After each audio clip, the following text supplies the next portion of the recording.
Okay, buckle up, everyone, because what if everything you think you know about heroism, about good versus evil, especially in a place like Gotham City, what if it's all just like a carefully built lie?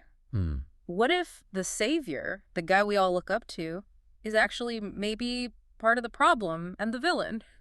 Well, what if he's the one telling a kind of uncomfortable truth? And a wild thought, right? When we first stumbled across this idea, it wasn't just, oh, that's interesting. It was more like a complete paradigm shift. Totally. You think you know these characters, like inside and out, Batman, the Joker, they're icons. Exactly. And then this comes along and just flips the entire script, makes you question absolutely everything you thought was solid. Yeah, we just started asking, wait a minute, what if there's something really there? What if this isn't just a It theory? definitely rocks the boat. It challenges those archetypes we're so comfortable with, the hero who saves the day, the villain who causes all the trouble. Right. The idea that the hero might actually be, enabling the chaos or even like needing it.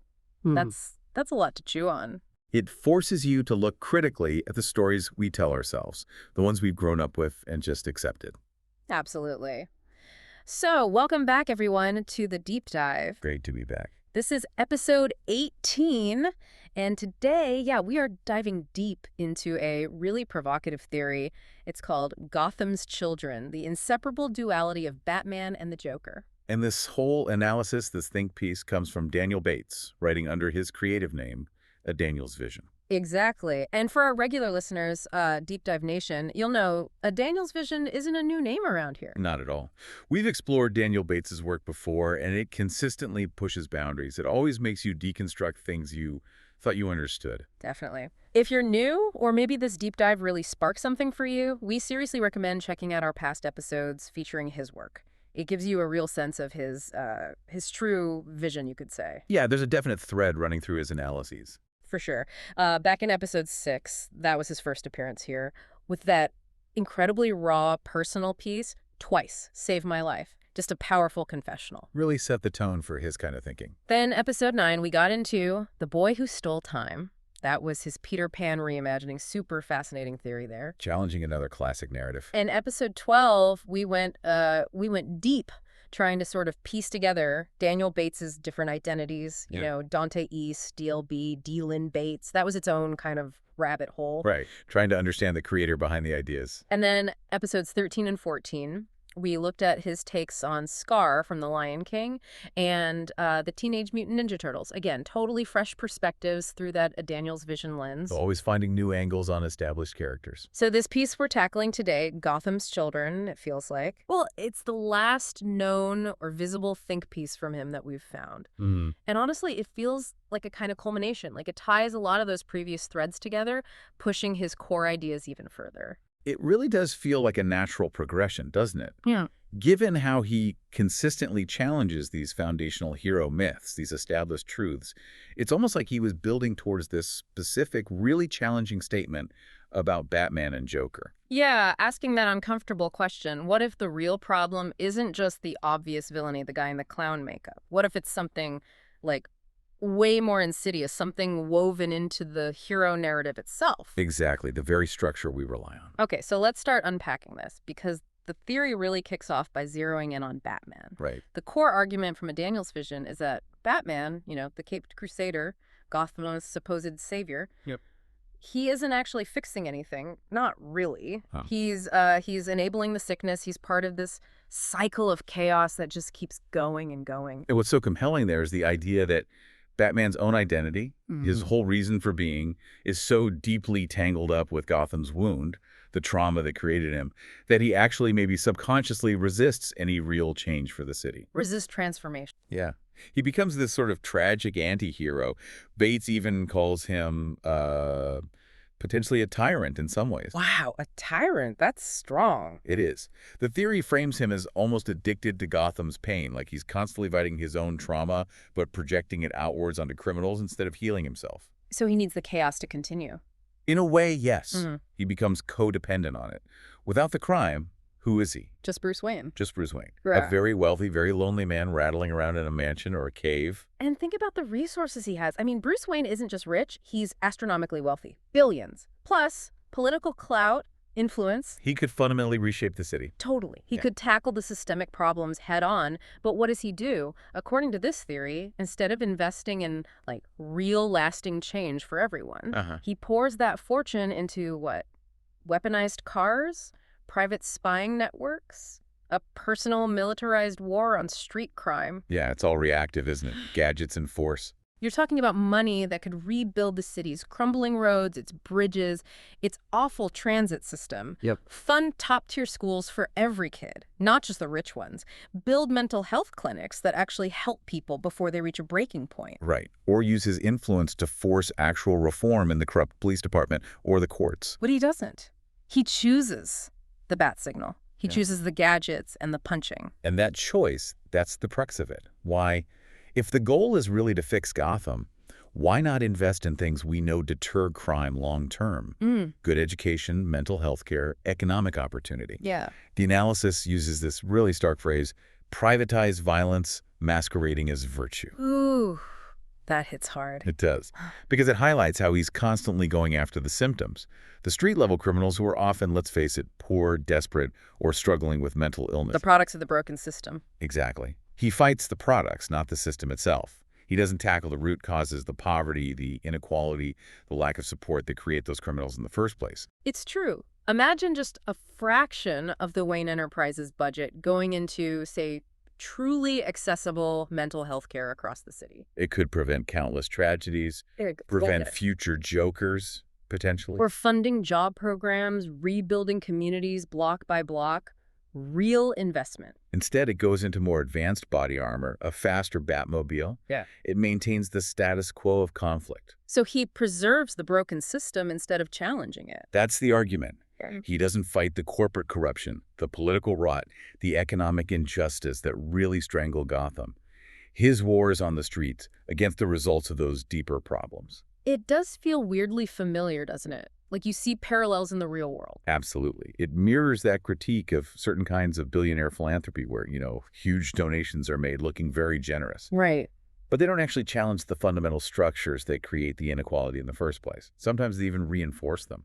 So the hero becomes essential to the problem continuing, a self-perpetuating cycle. Exactly. Which leads to the next point. If Batman is so effective, why does Gotham never get better? That's the million-dollar question, isn't it? We see it over and over. Villains escape Arkham like it has a revolving door. Constantly. Crime waves just happen, like seasons changing. And the institutions, the police, the courts, the politicians, they stay corrupt. They stay dysfunctional. Nothing fundamentally shifts. It's like the city is stuck on repeat. Which brings us to that really controversial core idea from a Daniels vision. Let me guess. Batman needs Gotham to stay sick. You got it. His relevance, his whole identity, his purpose is tied to the city's ongoing chaos. If Gotham was suddenly peaceful, crime-free... What would he do? Who would he be? He'd be forced to confront his own trauma, his own emptiness, without the distraction of the fight. So the theory frames it like an addiction to the chaos. Yeah, like he tells himself he's in control, he's fixing things, but he's actively avoiding the deeper work, the systemic solutions that would actually lead to healing for Gotham and for him. Wow. So he's just replaying his own trauma endlessly, projecting it outward. Fighting an external war to avoid the internal one? Yeah. It's a really dark interpretation, suggesting his crusade isn't about healing Gotham, but about managing his own pain in a really destructive way. It makes the whole war on crime feel different, almost like a business that needs conflict to thrive. And connecting that to the real world, again, it reflects how certain systems, maybe like the military-industrial complex or even some social programs, can end up reinforcing the problems they claim to solve because their existence depends on those problems continuing. And looking at his methods, this idea of authoritarian control, does that ever actually work? What history and real-world examples suggest, not really. Heavy policing, military-style tactics, surveillance states like, say, China's social credit system, they don't eliminate crime. They might suppress it, push it underground, make it change shape, maybe even become more organized or aggressive in response. So Batman's tactics, they might not just be ineffective, they could be making things worse. That's the implication. He escalates things. His very presence, his methods, they force criminals to become more extreme, more theatrical, just to compete with them, to challenge him. It becomes this Arms race with costumes and elaborate death traps. Exactly. Bates calls it an arms race with costumes and themed crimes. Batman creates the need for supervillains, in a way. Which leads back to that really uncomfortable question about the Joker. Does he keep him alive out of a strict moral code? Or is it because, deep down, consciously or not, he needs the Joker, needs that ultimate adversary to give his war meaning? The analysis suggests his methods don't remove crime, they just manage it within a framework he defines. He keeps the chaos contained, perhaps, but never truly resolves it. Okay, so if Batman is the enabler, maybe even addicted to the cycle, then where does the Joker fit into this? The theory doesn't just paint him as pure evil, right? Not at all. This is where it flips the script again. If Batman enables Gotham's sickness, the analysis argues the Joker isn't the source of the chaos. He's its consequence. He's Gotham's brutal, unavoidable reflection. Gotham's reflection, not its creator. Precisely. He's positioned not just as a madman, but as a kind of rupture, a scream of truth in a city built on lies and silence about its own corruption.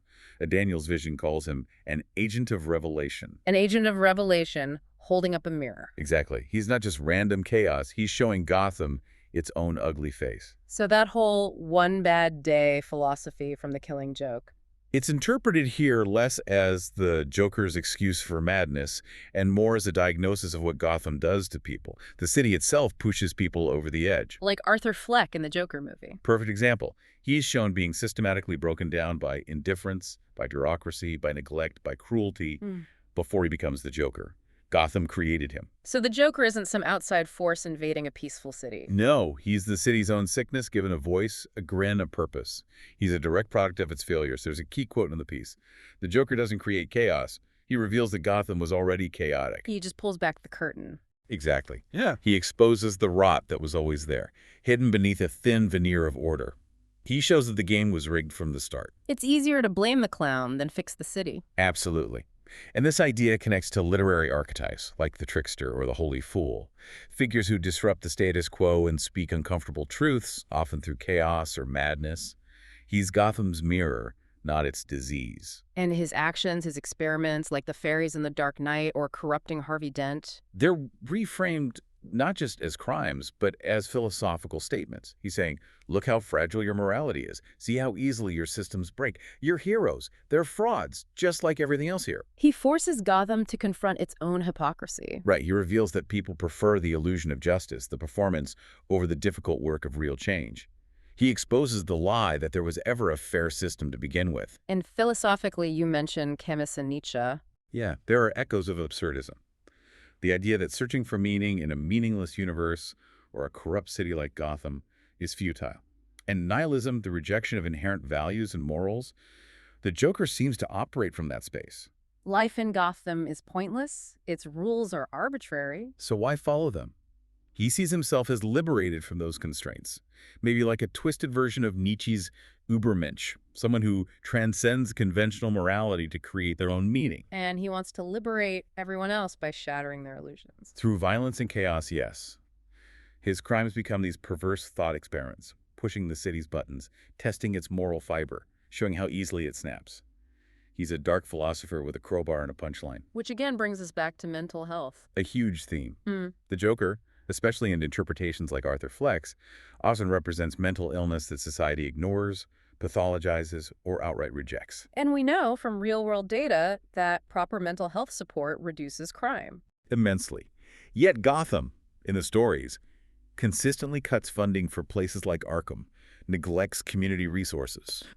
It basically manufactures the conditions for people to break. It creates its own monsters through neglect. Punishing the symptoms, never treating the cause, it leads directly to people like Arthur Fleck finally lashing out against a system that failed them at every turn. So is he a villain or a symptom, a philosopher of despair born from neglect? That's the question the analysis forces you to ask. And then it pushes further, contrasting the Joker's very visible theatrical crimes. It's Gotham's everyday, systemic injustice. Exactly. The corporate greed, the political corruption, the exploitation by the wealthy elite. Actions that ruin thousands of lives but are often perfectly legal, or at least hidden behind layers of power and influence. Those people are rarely called villains. Yet the Joker, whose attacks often target the hypocrisy of that elite, he's labeled the ultimate evil. The analysis suggests his violence, while horrific, serves to expose the deeper, often invisible violence of the system itself. So who's really doing more harm? The clown prince of crime or the corrupt institutions and the powerful people running them? It forces us to confront our own biases. Why do we focus on the sensational villain and ignore the systemic rot? We prefer the myth, the easy target, over the complex, uncomfortable truth about society itself. Okay, wow, this is a lot. So, Batman the enabler, Joker the reflection. What does the theory say about their relationship? Because it feels like more than just hero versus villain here. Oh, much more. This is where Daniel's vision argues it gets really, really intense and deeply psychological. They're not just enemies, they're locked in this incredibly intimate, profoundly toxic codependence. Codependence, like they need each other. Desperately. The analysis suggests their rivalry isn't just conflict, it's a shared pathology, a mutual addiction that tragically ensures Gotham never truly heals because their identities are defined by this endless battle. So it starts by looking at Batman's own sanity again. Right. His one bad day, his parents' murder. That core trauma mirrors the Joker's philosophy, doesn't it?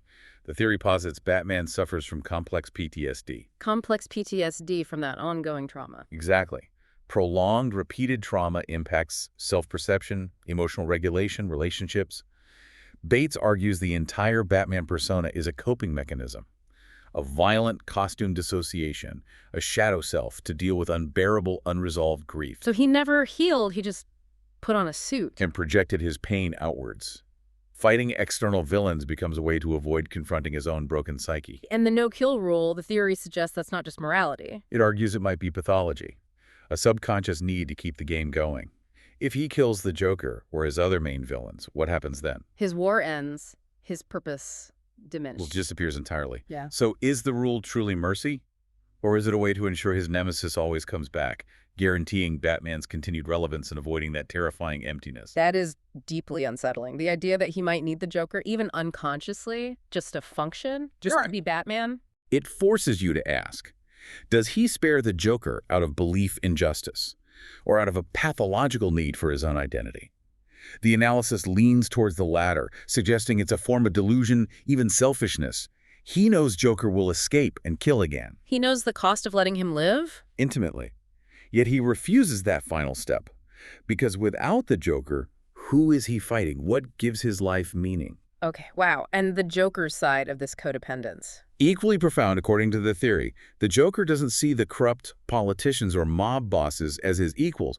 They're boring, predictable. The Batman. Batman operates outside the law, uses similar methods of fear and theatricality. He's the only one on the Joker's level, intellectually and perhaps psychologically, Yeah. the only worthy opponent. So the Joker's elaborate schemes are often aimed directly at Batman. Yes, their personal challenges, psychological games. Less about conquering Gotham, more about engaging, testing, maybe even trying to break Batman. It's not just chaos.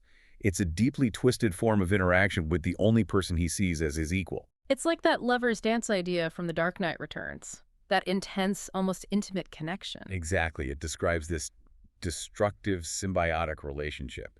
They define each other through conflict. And we see that play out, right? When Batman disappears, the Joker sometimes just shuts down, becomes catatonic. Yeah, in stories like Dark Knight Returns or the Arkham City game, without Batman, his purpose evaporates. It's the ultimate destructive codependency.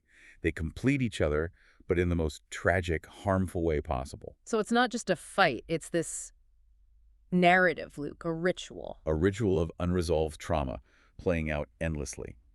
And Bates suggests we, the audience, are captivated by it because it mirrors something primal, maybe something about our own unresolved conflicts or societal dramas. We pay to watch this shared pathology unfold. And neither side truly wants it to end. Resolution means surrender, it means change, and that's terrifying for both of them because their identities are built on the conflict itself. Okay, so if Batman and Joker are locked in this toxic dance, this shared pathology, then who is the real villain here? Is it either of them? According to a Daniel's Visions analysis, no. The ultimate villain isn't a person in a mask or makeup. Then what is it? It's the city itself. Or rather, the belief system that permeates Gotham. The idea that the city needs this Batman-Joker dynamic to function, however dysfunctionally. The belief is the villain. That's the core argument. Gotham City is framed as the true architect of their duality. It's a character in its own right, maybe the most insidious one. It doesn't just enable them, it breeds them. Exactly. It takes trauma and turns it into theater. Remember that description used in the piece. Manhattan below 14th Street at 11 minutes past midnight on the coldest night in November. Yeah, evokes this dark, oppressive, hopeless atmosphere. That atmosphere, the ingrained corruption, the despair, the broken institutions, that's the fertile ground. It creates both the need for Batman's desperate crusade and the conditions for the Joker's madness to flourish. Does Gotham exist as a metaphor, then? For, like, all broken societies? It certainly reads that way. The city itself is the catalyst. Its sickness manifests in these two extreme figures, mirroring the pathology of the whole system. And the system, it doesn't actually want justice. It wants the performance of justice. That's the key insight. It's a city that hoards power and wealth for the few while punishing the many. It turns police into soldiers, vigilantes into gods. And Batman is the star of that performance. He's the lead actor. He keeps everyone focused on the flashy fights, the costumed villains, distracting them from the real problems. Crumbling infrastructure, the failing schools, the systemic corruption eating the city from the inside out. It critiques the stories we tell ourselves, too, doesn't it? Who gets called a hero? Who writes the ending? Precisely. It's easier, as the analysis suggests, for people in Gotham, and maybe for us to believe in a hero fighting monsters, than to admit the monster is the system itself, the city they live in. Wow. So the tragedy is Gotham chooses this. In a way, yes. It chooses the illusion. The illusion of safety, the illusion of a clear good versus evil fight, because facing the real messy truth of systemic failure is too painful, too difficult. So it stays trapped, as long as it believes it needs Batman fighting Joker. The cycle continues. The conflict benefits the status quo, the powerful who thrive on the distraction and the lack of real change. So the real villain is the belief system, the broken structure, the corruption, the neglect, the illusion that Gotham needs these figures. That's the conclusion. It's a system designed to ensure neither side truly wins, because neither side, deep down, wants fundamental change. Their existence relies on the sickness. And we, the audience, are kind of complicit, just watching the drama instead of looking at the real problem. That's the uncomfortable implication, isn't it? We get caught up in the spectacle, maybe because it's easier than confronting the parallels in our own world. Man. This really makes you rethink everything. It feels like the ultimate point of the theory comes down to those really stark statements. Yeah, they're almost confrontational. If Batman truly wanted to fix Gotham, he would stop being Batman. If the Joker truly wanted to destroy Gotham, he would stop playing with Batman and target its systemic elite instead. Powerful, right. But then the kicker. But neither of them will ever do this, because neither of them truly wants Gotham to be different. And the final truth? Gotham's real villain is neither of them. It's the belief that it needs them. It makes you wonder, are there real-world parallels? Forces of chaos that inadvertently reveal societal flaws? Oh, absolutely. This whole thing stops being about comics and starts being about us, our world. For sure. Gotham's issues, the inequality, the corruption, the mental health crisis, the reliance on powerful figures, these aren't just comic book tropes. They're real. We see real-world Batmen, right? Yeah. Powerful people operating outside the rules, claiming to fix things, but maybe just reinforcing their own power. Definitely.